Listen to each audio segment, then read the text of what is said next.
नमस्कार मित्रांनो, एस.बी. फोटोग्राफीमध्ये आपलं सहर्ष स्वागत. मित्रांनो, आज आलो होतो मावळामध्ये. मित्रांनो बघा, हे शेतामध्ये किती पाणी झालेलं आहे बघा.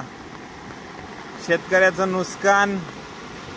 हा इंद्रायणी तांदूळ लावलेला आहे, भाताची रोपं घेतलेली आहेत.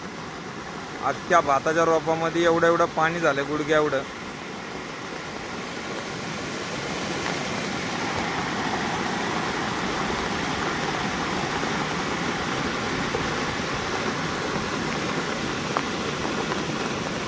मी गेले तब्बल 5 तास आहे इथं मावळामध्ये.